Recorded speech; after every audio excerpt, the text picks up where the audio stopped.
राम राम साथियों, आप सभी का स्वागत है आपके अपने YouTube channel HSSC think tank पे।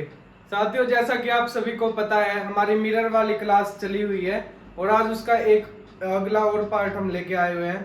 इस पार्ट में हम जो मिरर फॉर्मूला हमने जो पिछली क्लास में देखा था उसके न्यूमेरिकल करेंगे, मैग्निफिकेशन करेंगे और रिफ्रैक्शन ऑफ लाइट का जो कॉन्सेप्ट है आज वो हम अच्छी तरह से समझेंगे। क्या उसके एग्जाम्पल है, क्या उसकी एग्जाम की इंपॉर्टेंस है। चलो ज्यादा समय ना लगाते हुए सीधा अपने न्यूमेरिकल पे आते हैं। अगर कोई ऑब्जेक्ट कनकेव मिरर में 50 सेंटीमीटर की दूरी पर रखी है तथा फोकस दूरी 25 सेंटीमीटर है, तो प्रतिबिंब की दूरी बतानी है हमें कितनी होगी।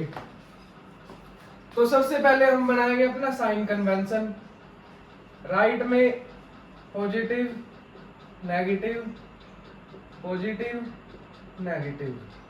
ठीक है, कनकेव मिरर की हम बात कर रहे हैं, अवतल दर्पण की हम यहाँ पर बात कर रहे हैं। अगर बात करें ऑब्जेक्ट की दूरी की, यानी u कितना है, 50 सेंटीमीटर है। यहाँ माइनस में हम u लेंगे क्योंकि जो ऑब्जेक्ट है कुछ इस प्रकार से रखा जाना है। मान लो ये इस यहाँ पे लेंस रखा हुआ है तो ऑब्जेक्ट कुछ इस साइड में होगा, तो नेगेटिव में उसकी दूरी को हम लिखेंगे। और सेकंड है फोकस दूरी, यानी फोकल लेंथ हमें दी हुई है, ये भी नेगेटिव में भी होगी क्योंकि ये भी लेफ्ट साइड में आती है साइन कन्वेंशन के अकॉर्डिंग। हमें प्रतिबिंब की दूरी बतानी है कितनी होगी, यानी हमें v का बताना है कि v कितनी होगी। मिरर फॉर्मूला सबसे पहले लिखेंगे, क्या होता है 1/u plus 1/v is equal to 1/f। दिया हुआ डाटा है, इस फॉर्मूले में पुट करेंगे 1/-50 plus 1/v is equal to 1/-25। यहाँ से v 1/v की वैल्यू फाइंड आउट अगर हम करें तो 1/50 माइनस 1/25 1/v हो जाएगा।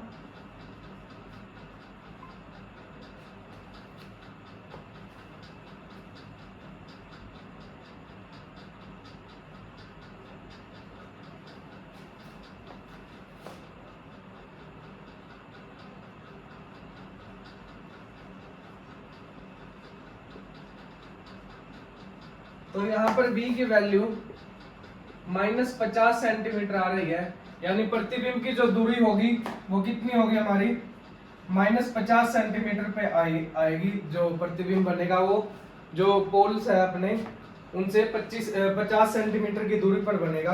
अब बात करते हैं ये माइनस क्या इंडिकेट कर रहा है यहाँ पे, ये माइनस इंडिकेट कर रहा है कि जो इमेज बनेगी ना वो रियल एंड इन्वर्टेड होगी,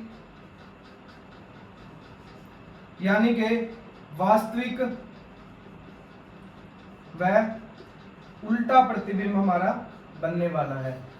और एक बात इसमें देखो आप, जो u है उसकी वैल्यू जितनी है उतनी ही वैल्यू v की आई है। अगर हम अपनी जो मिरर वाली कनकेव मिरर वाली क्लास हमने जो पहली क्लास की थी उसमें हमने 6 टाइप देखे थे, मतलब इमेज फॉर्मेशन 6 प्रकार से होता था उसमें अलग अलग जगह पे। तो उसमें u और v यहाँ पे सेम आ रहे हैं। ये किस कंडीशन में सेम आते हैं, जब वस्तु फोकस पर रखी हो, जब वस्तु फोकस पर रखी हो, यानी वस्तु की जो पोजीशन है वो फोकस पर ही बनने वाली है, वक्रता केंद्र पर वक्रता केंद्र पर बनने वाली है। वक्रता केंद्र यानी सेंटर ऑफ कर्वेचर पर बनने वाली है इमेज, सेंटर ऑफ कर्वेचर। तो ये था मिरर फॉर्मूला था जो उससे रिलेटेड एक एग्जांपल लगा लो, क्वेश्चन लगा लो। इस टाइप के क्वेश्चन एग्जामिनर पूछता है, ज्यादा हार्ड क्वेश्चन इसमें इससे नहीं आते। बस हमें जो मेन चीज है इसमें ध्यान रखने वाले वो है साइन कन्वेंशन। साइन पॉजिटिव होगा या नेगेटिव होगी दूरी, वो हमें बहुत केयरफुली चुनाव करना है उस चीज का। अब हम आगे बढ़ते हैं अपने अगले टॉपिक की तरफ, जिसका नाम है मैग्निफिकेशन, यानी कि आवर्धन।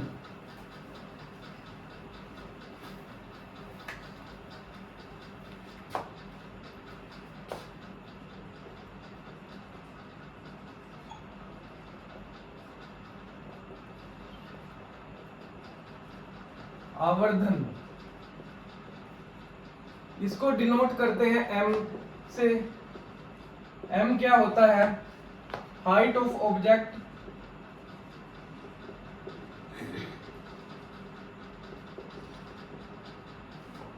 Height of image upon height of object, यानी कि HI अपॉन में HO। मैग्निफिकेशन की अगर बात करें, आवर्धन की हम बात करें, तो इसका फॉर्मूला है इमेज की हाइट कितनी होगी और डिवाइड बाय ऑब्जेक्ट की हाइट कितनी रहने वाली है। मैग्निफिकेशन को कुछ इस प्रकार से हम डिनोट करते हैं। अगर मैग्निफिकेशन की वैल्यू 1 से ज्यादा आ रही है तो क्या होगा, जो इमेज की हाइट है, हाइट ऑफ इमेज है, वो ज्यादा होगी हाइट ऑफ ऑब्जेक्ट से।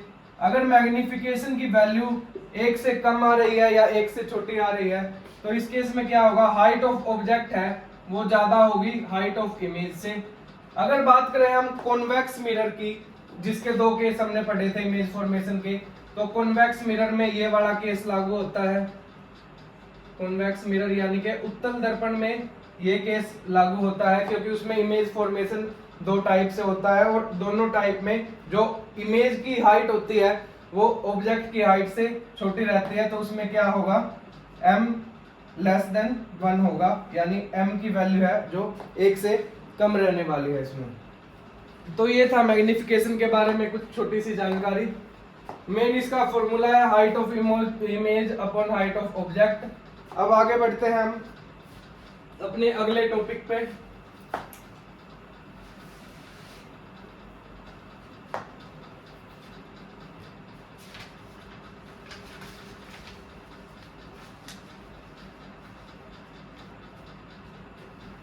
जो मैग्निफिकेशन है ना, इसको एक और टर्म से हम डिनोट कर सकते हैं, -v अपॉन u। यहाँ पे v क्या है, v जो है प्रतिबिंब की दूरी है,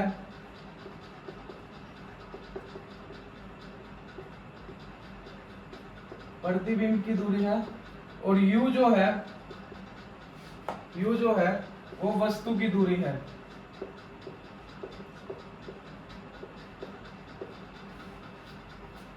मैग्निफिकेशन यानी आवर्धन का एक फॉर्मूला और है -v अपॉन u, जो v इसमें रहने वाला है प्रतिबिंब की दूरी और u जो रहने वाला है वो है वस्तु की दूरी।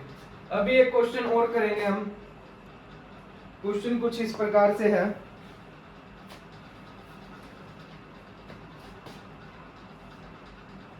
मान लो ये कोई मिरर है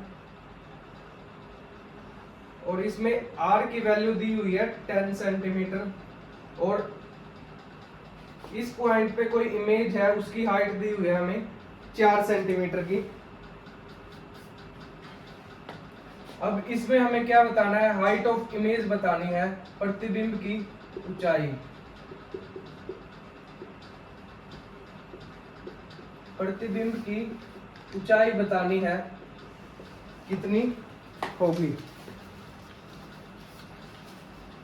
अब आप देखेंगे कि जो u है इसमें u कितना है, 10 सेंटीमीटर है। u क्या होता है, वस्तु की दूरी होती है, पोल से हम इसे काउंट करते हैं, पोल से वस्तु की दूरी तो होगी 10 सेंटीमीटर, और ये 10 आएगा नेगेटिव में, -10 सेंटीमीटर हो जाएगी। अगर बात करें हम फोकस लेंथ की, फोकल लेंथ की, वो कितना होता है, r किसके इक्वल होता है 2f के, यानी कि f कितना हो जाएगा r/2, यानी रेडियस ऑफ कर्वेचर जो है उसका अगर हाफ हम कर दे तो हमें फोकल लेंथ मिल जाएगी। तो ये हो गई हमारी फोकल लेंथ।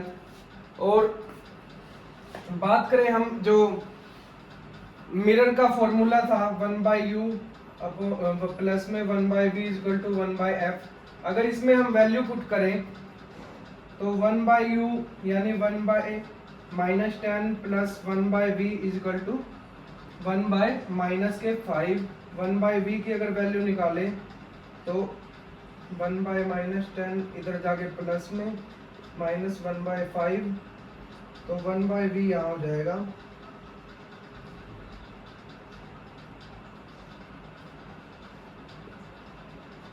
-1/10 के, यानी v की वैल्यू कितनी हो जाएगी, -10 सेंटीमीटर हो जाएगी। यहाँ पर जो प्रतिबिंब की दूरी है यानी v है वो कितनी आ रही है, -10 सेंटीमीटर हमारी आ जाएगी।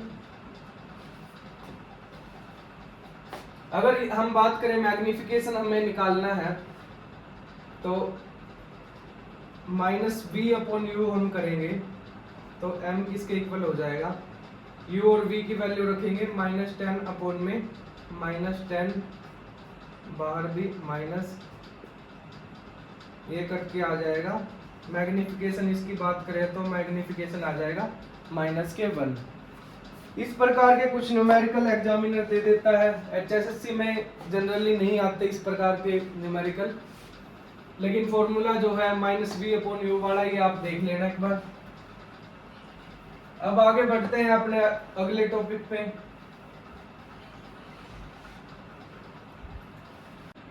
अब आते हैं अपने अगले टॉपिक पे जिसका नाम है रिफ्रैक्शन ऑफ लाइट यानी कि प्रकाश का अपवर्तनांक।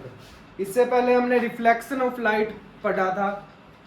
रिफ्रैक्शन ऑफ लाइट यानी प्रकाश का अपवर्तनांक क्या होता है, जब लाइट की जो किरण है, प्रकाश किरण है कोई, एक मीडियम से दूसरे मीडियम में ट्रेवल करती है तो वो अपने पथ से थोड़ी डिविएट हो जाती है, विमुख हो जाती है, तो उसे क्या कहा जाता है, प्रकाश का अपवर्तनांक कहा जाता है। लाइट जब एक माध्यम से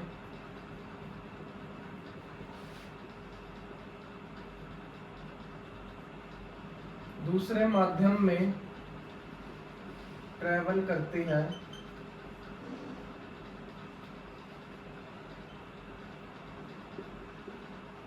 वह अपने पथ से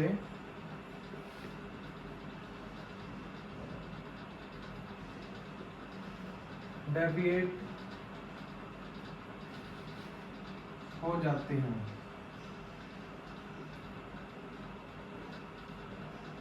तो इस फिनोमिना को प्रकाश का अपवर्तनांक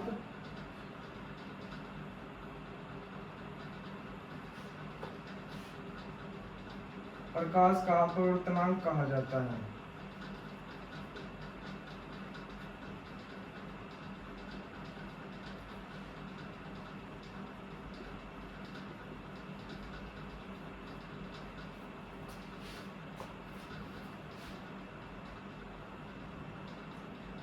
मान लो ये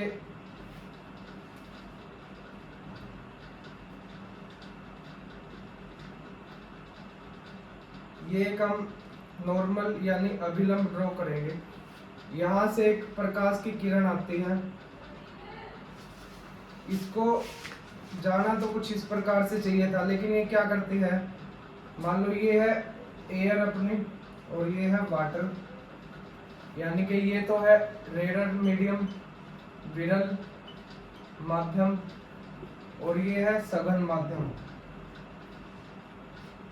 तो क्या होगी ये, जब माध्यम चेंज होगा, मीडियम चेंज होगा, एयर से वाटर वाले मीडियम में जो प्रकाश की किरण है वो एंटर करेगी, तो वो क्या होगी, जो अभिलंब है ना उसकी तरफ थोड़ी सी झुक जाएगी, और ये जो एंगल बनेगा यहाँ पर, इसे एंगल आई बोलते हैं, यानी कि एंगल ऑफ इंसिडेंस।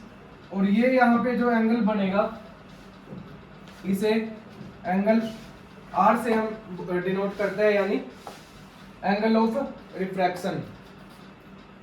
तो ये था रिफ्रैक्शन ऑफ लाइट। अब बात करते हैं हम मीडियम की।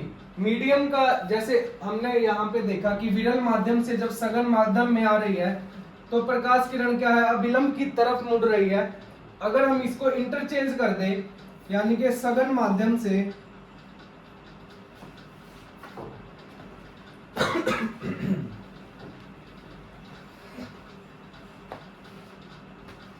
अगर यहाँ पे हम वाटर लेते हैं और ये हमने अपना अभिलंब ड्रॉ किया, प्रकाश किरण आती है कुछ इस प्रकार से, वाटर और यहाँ पर है एयर।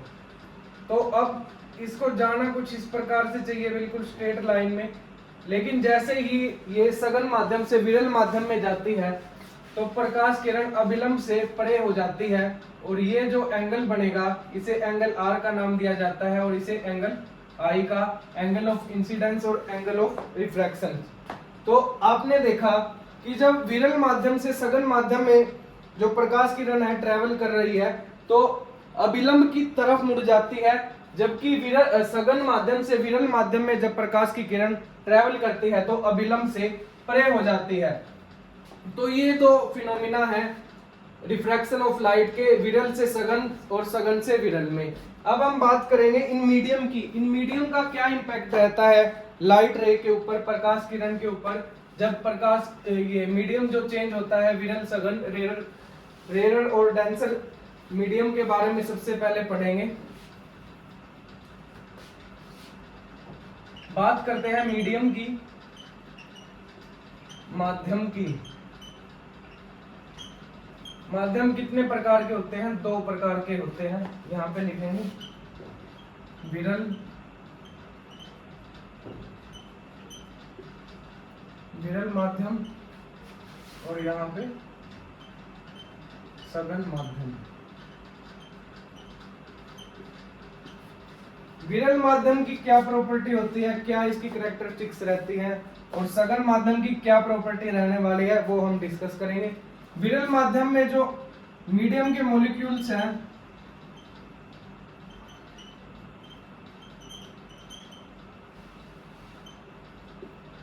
वो एक दूसरे से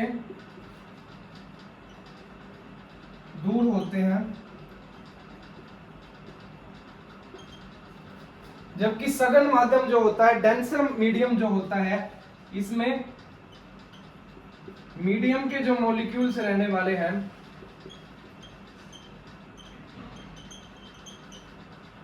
पास पास होते हैं,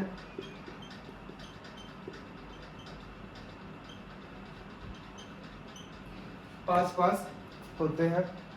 बात करें हम स्पीड ऑफ लाइट की, यानी प्रकाश के वेग की, स्पीड ऑफ लाइट जो है वो विरल माध्यम जो होता है उसमें अधिक रहती है, जबकि स्पीड ऑफ लाइट जो है, जो डेंसर मीडियम होता है, सघन माध्यम जो रहता है, उसमें प्रकाश का वेग जो है वो कम होता है अपेक्षाकृत विरल माध्यम के। अब हम बात करते हैं ऑप्टिकल डेंसिटी की। ऑप्टिकल डेंसिटी, अगर ऑप्टिकल डेंसिटी किसी मीडियम की ज्यादा है तो उस मीडियम में प्रकाश का वेग जो रहता है, स्पीड ऑफ लाइट जो रहती है, वो अपेक्षाकृत कम होती है। अगर किसी मीडियम की ऑप्टिकल डेंसिटी है वो कम होती है तो स्पीड ऑफ लाइट क्या है, अपेक्षाकृत ज्यादा रहती है, रिलेटिवली इंक्रीज रहती है स्पीड ऑफ लाइट। ये था मीडियम के बारे में कुछ इंपॉर्टेंट फैक्ट्स लगा लो, इंपॉर्टेंट पॉइंट लगा लो। विरल माध्यम, सघन माध्यम, दो प्रकार के माध्यम होते हैं और इन माध्यम का क्या क्या असर पड़ता है रिफ्लेक्शन ऑफ लाइट पे। जब विरल माध्यम से सघन माध्यम की तरफ जाएगी तो जो प्रकाश की किरण है अभिलंब की तरफ मुड़ जाएगी, जबकि सघन माध्यम से विरल माध्यम की तरफ अगर प्रकाश गमन कर रहा है तो माध्यम चेंज होने के उपरांत जो प्रकाश की किरण है वो क्या है, अभिलंब से परे चली जाएगी, यानी और डाइवर्ट हो जाएगी अपने पथ से।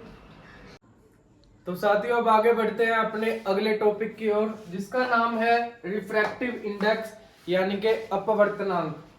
सबसे पहले हम देखेंगे इसको डिनोट किससे किया जाता है,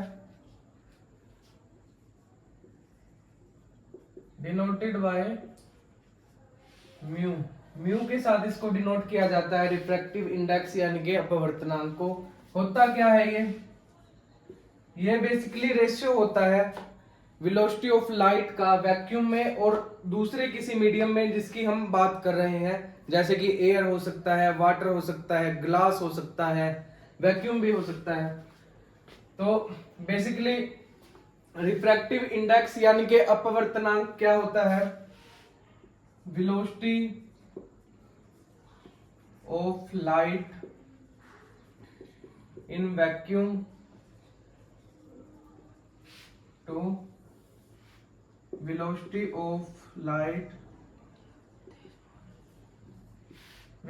of light in that medium. यानी कि निर्वात में और किसी मीडियम में वेलोसिटी ऑफ लाइट है उसका रेशियो होता है रिफ्रैक्टिव इंडेक्स, जिसे हम म्यू के द्वारा डिनोट करते हैं। जो ये रिफ्रैक्टिव इंडेक्स होता है ना, रिफ्रैक्टिव इंडेक्स, ये डायरेक्टली प्रोपोर्शनल होता है किसके? ऑप्टिकल डेंसिटी के। अगर रिफ्रैक्टिव इंडेक्स हमारा बढ़ रहा है तो ऑप्टिकल डेंसिटी है वो भी बढ़ेगी, और अगर ऑप्टिकल डेंसिटी किसी मीडियम की बढ़ रही है तो जो स्पीड ऑफ लाइट की बात करें हम, स्पीड ऑफ लाइट है वो कम हो जाएगी। अगर किसी मीडियम का रिफ्रैक्टिव इंडेक्स कम हो रहा है तो उसकी ऑप्टिकल डेंसिटी है वो भी कम होगी, क्योंकि ये एक दूसरे के डायरेक्टली प्रोपोर्शनल है। अगर बात करें हम स्पीड ऑफ लाइट की तो वो यहाँ पे बढ़ जाएगी, यानी कि रिफ्रैक्टिव इंडेक्स जो होता है, रिफ्रैक्टिव इंडेक्स जो होता है वो इनवर्सली प्रोपोर्शनल होता है स्पीड ऑफ लाइट के, स्पीड ऑफ लाइट के। यानी कि अगर किसी मीडियम का, किसी ऑब्जेक्ट का रिफ्रैक्टिव इंडेक्स बढ़ रहा है तो स्पीड ऑफ लाइट कम हो जाएगी। अगर बात करें रिफ्रैक्टिव इंडेक्स और ऑप्टिकल डेंसिटी के रिलेशन की, तो अगर रिफ्रैक्टिव इंडेक्स बढ़ रहा है तो डायरेक्टली प्रोपोर्शनल होने के कारण ऑप्टिकल डेंसिटी भी बढ़ेगी मीडियम की, अगर घट रही है तो ऑप्टिकल डेंसिटी भी घट जाएगी। अब हम बात करेंगे वेरियस मीडियम की जिनमें रिफ्रैक्टिव इंडेक्स का क्वेश्चन आ जाता है कई बार। सबसे पहले तो सबसे ज्यादा रिफ्रैक्टिव इंडेक्स किसका होता है ये देखेंगे हम, बहुत ही कॉमन क्वेश्चन है ये।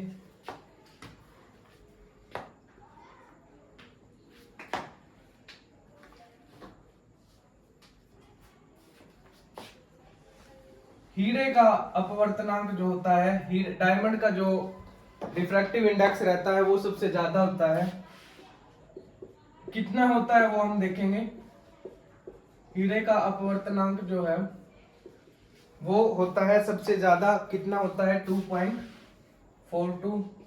अगर बात करें हम वैक्यूम की तो वैक्यूम का हम कंसीडर करते हैं 0।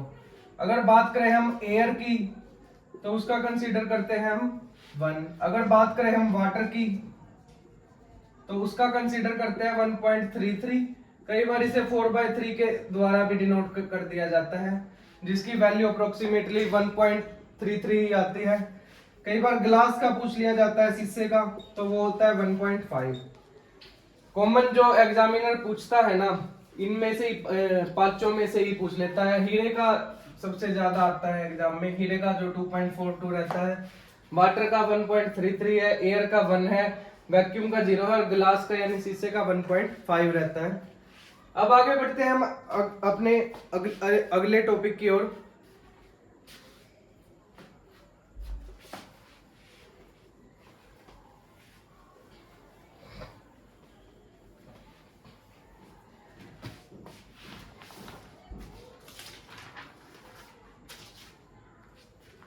अब हम पढ़ेंगे rule of refraction, rules of refraction यानी अपवर्तनांक के नियम। जैसे रिफ्लेक्शन के दो हमने नियम पढ़े थे, उसी प्रकार से रिफ्रैक्शन के भी दो नियम हैं।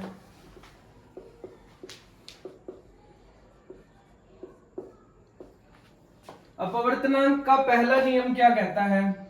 यह कहता है इंसिडेंस रे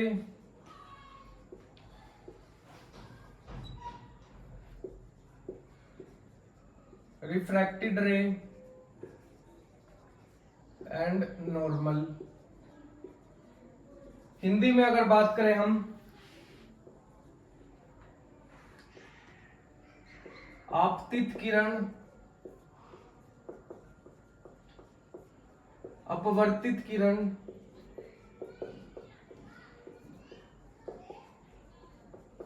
एवं अभिलंब, ये तीनों के तीनों सेम प्लेन में लाई करते हैं, सेम प्लेन में लाई करते हैं, यानी एक ही तल पर रहते हैं,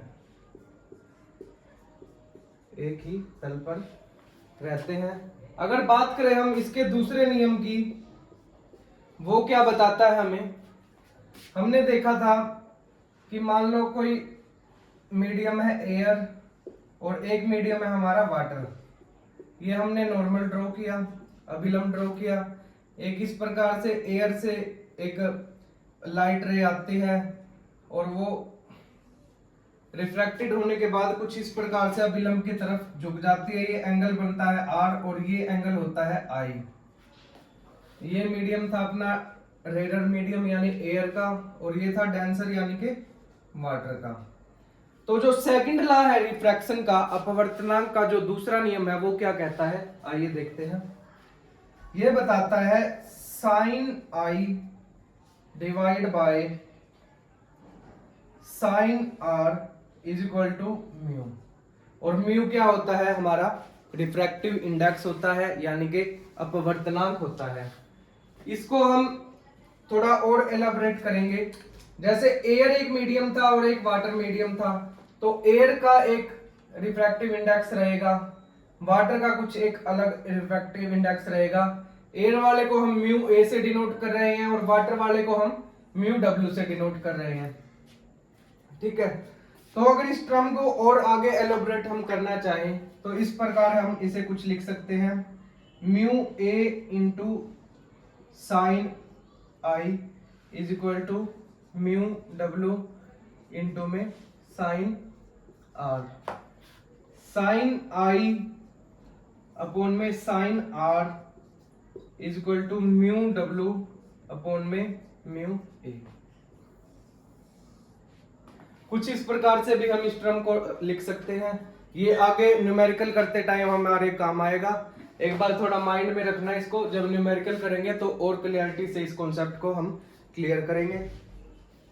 तो रिफ्रैक्शन के जो दो नियम थे वो कुछ इस प्रकार से थे, इंसिडेंस रे यानी कि आपतित किरण, रिफ्रैक्टेड रे अपवर्तित किरण, नॉर्मल यानी कि अभिलंब, ये तीनों सेम प्लेन पर लाई करते हैं, एक ही तल पर रहते हैं। दूसरा नियम इसका ये था कि साइन आई अपॉन में sine are is equal to mu.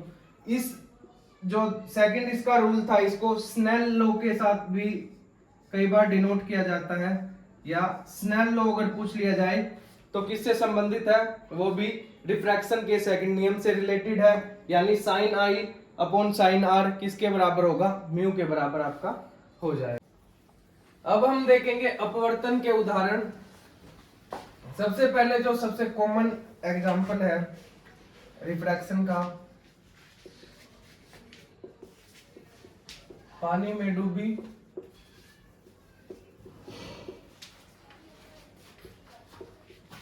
छड़ी का मुड़ा हुआ दिखना, मुड़ा हुआ दिखाई देना।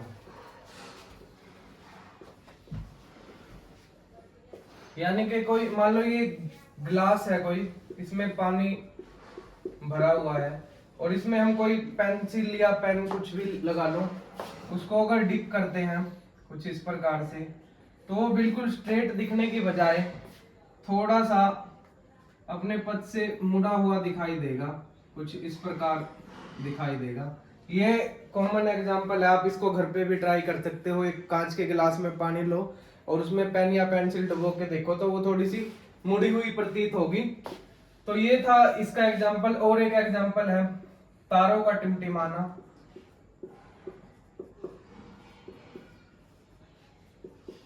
तारों का टिमटिमाना भी रिफ्रैक्शन के कारण होता है, अपवर्तन के कारण होता है।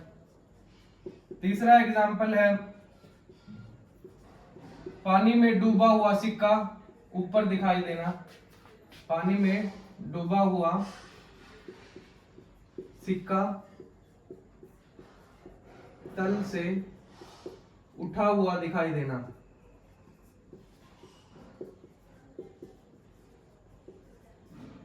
उठा हुआ दिखाई देना, ये भी अपवर्तन का उदाहरण है। और एक पानी में मछली का अपने वास्तविक स्थान से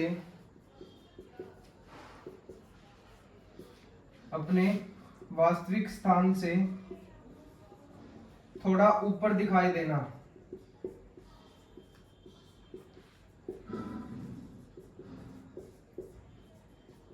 ये भी किसका उदाहरण है? ये भी अपवर्तन का उदाहरण है। और एक है वास्तविक सूर्य उदय से पहले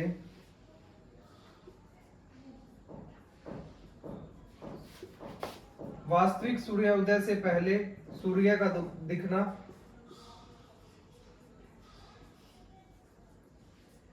तथा वास्तविक सूर्य अस्त के बाद भी वास्तविक सूर्य अस्त के बाद भी सूर्य का दिखाई देना।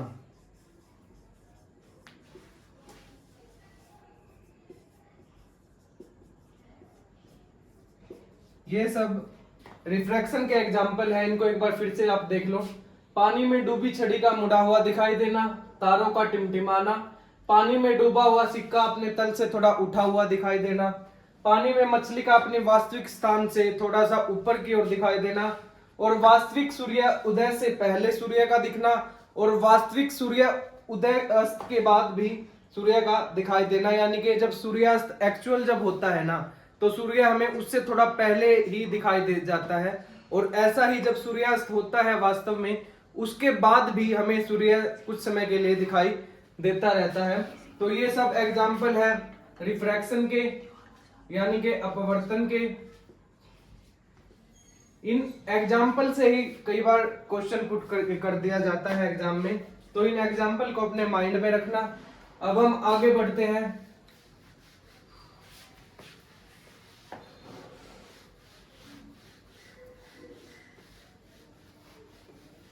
अगला टॉपिक हमारा जो है वो रिफ्रैक्शन से ही रिलेटेड है, जिसका नाम है क्रिटिकल एंगल। हिंदी में अगर इसे कहा जाए तो क्रांतिक कोण इसे कहा जाता है।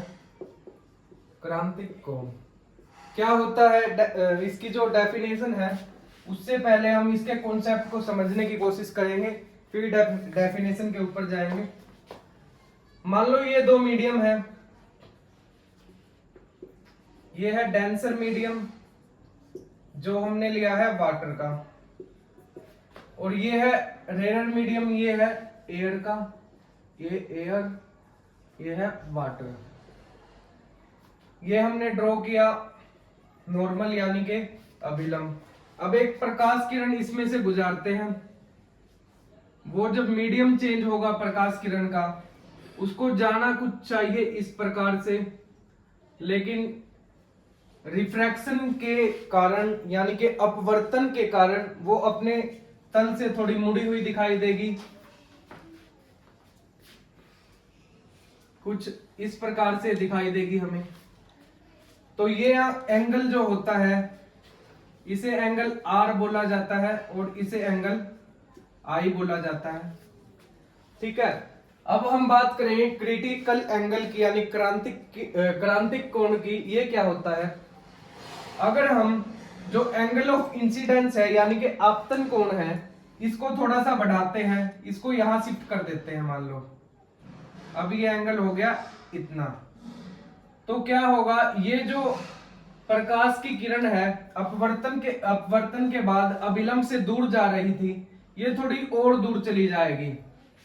अगर हम इस आपतन कोण को थोड़ा सा और बढ़ा देते हैं, मान लो इधर कर देते हैं, तो ये प्रकाश किरण क्या है, थोड़ी सी और नीचे आ जाएगी।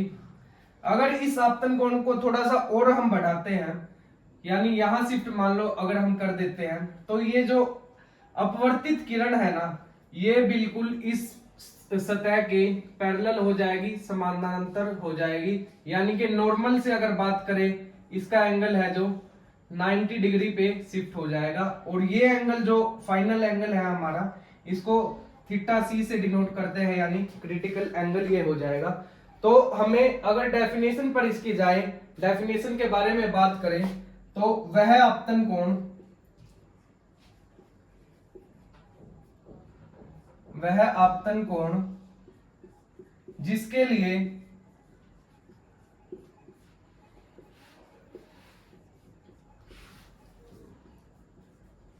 अपवर्तित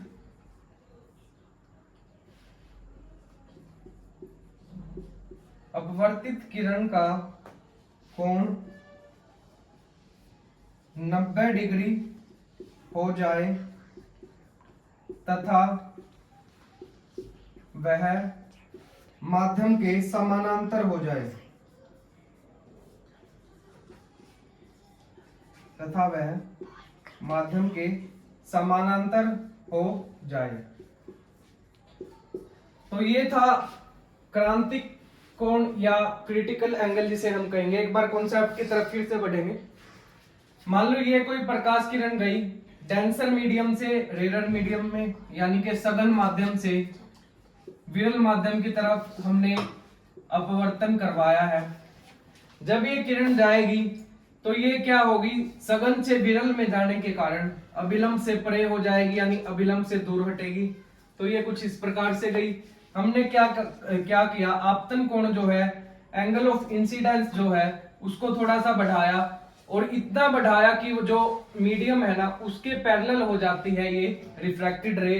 तो जितना एंगल हमने इंक्रीज किया है, जिसे हम थीटा सी से डिनोट करते हैं, तो जितना डिग्री हमने इस एंगल को इंक्रीज किया कि ये अभिलंब से यानी नॉर्मल से जो मीडियम है वो पैरेलल होने के बाद 90 डिग्री का एंगल बनाए, तो उस कोण को क्रांतिक कोण कहा जाता है, यानी कि क्रिटिकल एंगल कहा जाता है।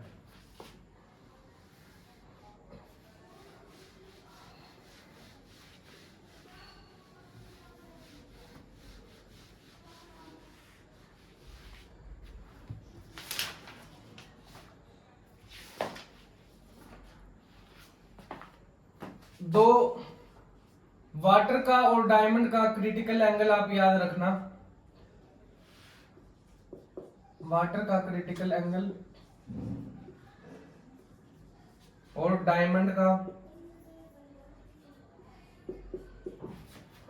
अगर बात करें वाटर का तो ये होता है 48.7 डिग्री, अगर बात करें डायमंड का ये होता है 24.2 डिग्री। इनका क्रिटिकल एंगल है वाटर का और डायमंड का, इन्हीं से क्वेश्चन आता है, ये आप याद कर लेना। 24.4 होता है सॉरी।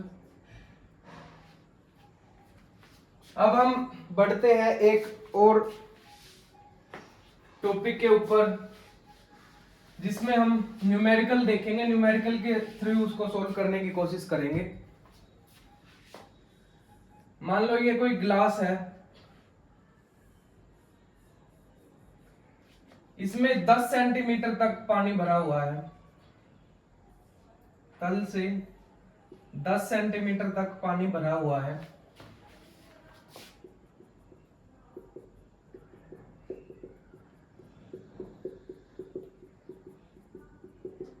और इसमें एक सिक्का रखा हुआ है कुछ इस प्रकार से।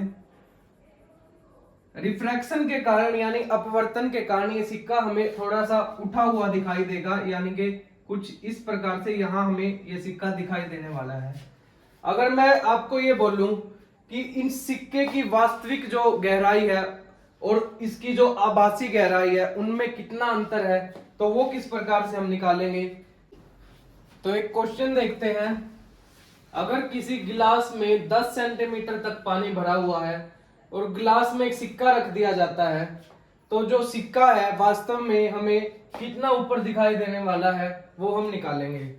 तो इसके लिए सबसे पहले हम रिफ्रैक्टिव इंडेक्स का प्रयोग करने वाले हैं, यानी कि म्यू किसके इक्वल होता है, ये एक्चुअल हाइट या रियल हाइट आप लगा लो, रियल हाइट अपॉन में वर्चुअल हाइट, वर्चुअल हाइट। तो म्यू क्या होता है, रिफ्रैक्टिव इंडेक्स होता है, हर एक मीडियम के लिए अलग रहता है।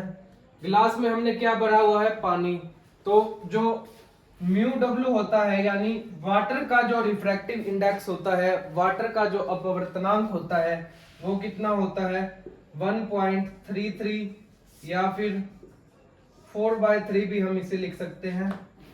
तो यहाँ पे हम म्यू की वैल्यू लिखेंगे 4/3 और इसकी रियल हाइट कितनी है, ये है अपनी 10 सेंटीमीटर, यहाँ पे लिखेंगे 10। वर्चुअल हाइट हमें यानी VH हमें निकालनी है, तो ये कितनी हो जाएगी, VH हो जाएगी अपनी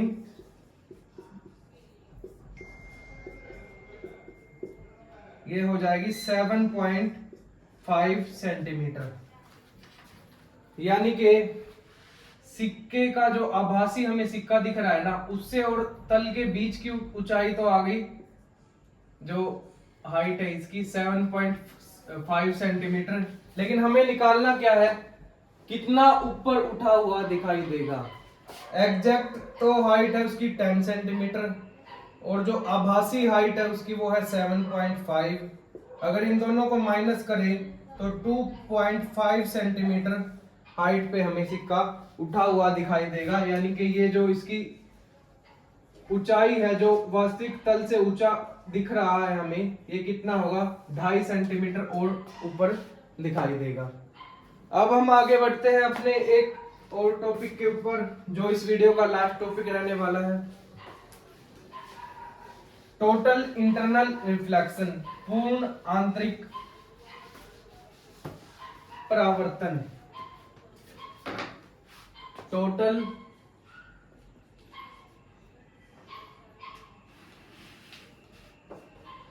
इंटरनल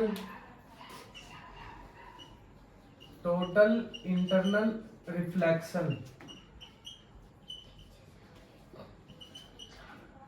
पूर्ण आंतरिक परावर्तन। क्या होता है टोटल इंटरनल रिफ्लेक्शन या पूर्ण आंतरिक परावर्तन? सबसे पहले बात करें हम तो ये डेंसर मीडियम से रेरर मीडियम में जब प्रकाश किरण कोई प्रवेश करती है, यानी कि सघन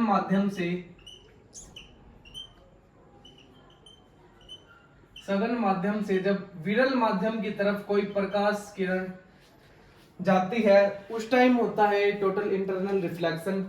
कब होता है, क्या इसका कॉन्सेप्ट है, वो हम समझेंगे।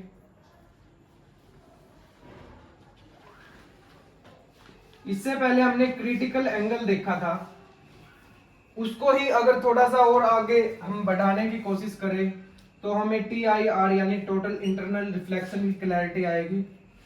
मान लो ये है अपना एक मीडियम वाटर और ये है दूसरा मीडियम एयर, तो डेंसर टू रेयर होता है, ये हमने जो पहला पॉइंट है वही देखा था, डेंसर टू रेयर। तो यहां से कोई प्रकाश किरण चलती है, जब इसका मीडियम चेंज होता है तो ये ड्यू टू रिफ्रैक्शन क्या होगी, थोड़ी सी मुड़ जाएगी, इस प्रकार से हो जाएगी, यानी अभिलंब से दूर हो जाएगी। ये एंगल होता है R, ये एंगल होता है I। फिर हमने देखा था कि अगर इंसिडेंस एंगल को हम कुछ इस प्रकार बढ़ा दें, इस एंगल तक बढ़ा दें, यानी थीटा C तक बढ़ा दें, यानी क्रिटिकल एंगल तक अगर बढ़ा दें, तो क्या होती है, जो रिफ्रैक्टेड रे है यानी अपवर्तित किरण है, वो क्या होती है, मीडियम के पैरेलल हो जाती है, कुछ इस प्रकार से आ जाती है, यहां से शिफ्ट हो जाएगी यहां पर, यानी कि माध्यम के समानांतर हो जाएगी। अगर फर्दर जो ये क्रिटिकल एंगल है यानी थीटा सी है, इसको हम और अधिक बढ़ा देंगे, यानी अगर हमने थीटा एंगल को और शिफ्ट कर दिया कुछ इस प्रकार से ऊपर की तरफ और कर दिया, शिफ्ट कर दिया, तो ये जो पैरेलल हुई थी ना रिफ्रैक्टेड रे यानी कि अपवर्तित किरण जो माध्यम के समानांतर हो गई थी, वो दोबारा से इस माध्यम में प्रवेश कर जाएगी और यही है हमारा पूर्ण आंतरिक परावर्तन, टोटल इंटरनल रिफ्लेक्शन। तो ये किरण जिस माध्यम से निकली थी उसी माध्यम में वापस से प्रवेश कर जाएगी। तो ये था टोटल इंटरनल रिफ्लेक्शन। इसके बारे में डेफिनेशन हम लिखते हैं इसकी। सबसे पहले ये याद रखना है आपको कि ये डेंसर से रेयर मीडियम में जाते टाइम होगा, और जो इसमें एंगल ऑफ इंसिडेंस जो होता है, एंगल ऑफ इंसिडेंस होता है जो, वो ज्यादा होता है क्रिटिकल एंगल से, यानी क्रिटिकल एंगल को ही फर्दर बढ़ाया जाता है। और बात करें इसकी डेफिनेशन की,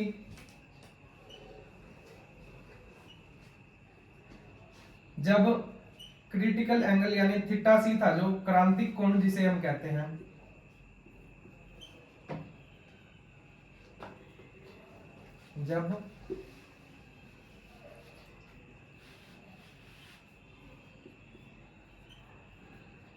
जब आपतन कोण को यानी कि एंगल आई को क्रांतिक कोण यानी कि थीटा सी से आगे बढ़ा दिया जाए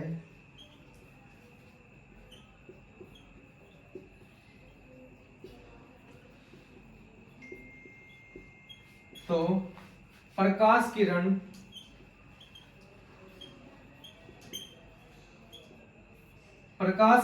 वापस से उसी माध्यम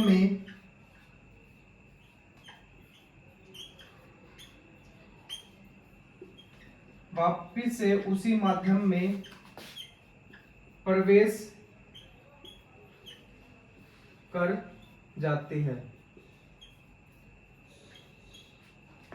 इस फिनोमेना को क्या कहा जाता है? इस फिनोमेना को टोटल इंटरनल रिफ्लेक्शन यानी पूर्ण आंतरिक परावर्तन का नाम दिया जाता है। इसके लिए कंडीशन रहती है कि जो प्रकाश किरण है वो सघन माध्यम से विरल माध्यम की तरफ जाए, और जो एंगल ऑफ इंसिडेंस होता है वो क्रिटिकल एंगल से हमेशा ज्यादा रहता है। अब बात करते हैं हम इसके एग्जाम्पल की।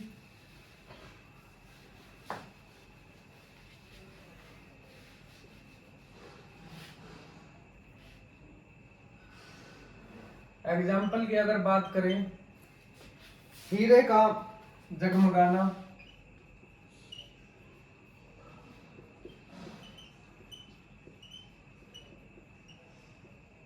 किसी हीरे के ऊपर जब लाइट पड़ती है ना कोई, तो वो बहुत शाइन करता है। वो किसके कारण करता है? टोटल इंटरनल रिफ्लेक्शन के कारण करता है। एक मरीचिका बनती है, वो भी किसके कारण बनती है? वो भी टोटल इंटरनल रिफ्लेक्शन के कारण बनती है। एंडोस्कोपी एक टेस्ट होता है, अपने इंटरनल ऑर्गन्स के स्टडी के लिए इस टेस्ट को किया जाता है। एंडोस्कोपी में भी टोटल इंटरनल रिफ्लेक्शन का प्रयोग किया जाता है। ऑप्टिकल फाइबर में इसका उपयोग किया जाता है, यानी कि प्रकाशीय तंतु,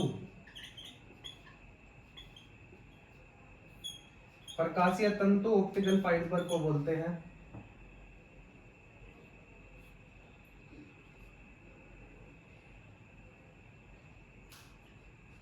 प्रकाशीय तंतु में भी टोटल इंटरनल रिफ्लेक्शन फिनोमिना का उपयोग किया जाता है। इसके एग्जाम्पल को थोड़ा सा माइंड में रखना, इनसे डायरेक्ट क्वेश्चन पूछ लिया जाता है कई बार कि ऑप्टिकल फाइबर में किस फिनोमिना का प्रयोग होता है, तो वो कौन सा है? TIR यानी टोटल इंटरनल रिफ्लेक्शन। एंडोस्कोपी, मरीचिका, हीरे का जगमगाना सब किसके कारण है? पूर्ण आंतरिक परावर्तन के कारण है।